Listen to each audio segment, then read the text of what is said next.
Og her cykler jeg så, som jeg gør det så tit. Boulevarden som en vene. Biler som røde blodlemmer inde i byen.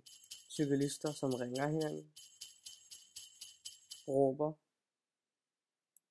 Og alligevel arbejder sammen om denne trafik, om ikke at forulykke, altså at undgå asfalt. Og det er egentlig skamligt, at sådan en gammel digter lægger navn til det inferno, ham der skrev om ege og piltræer, og det var så dejligt ude på landet.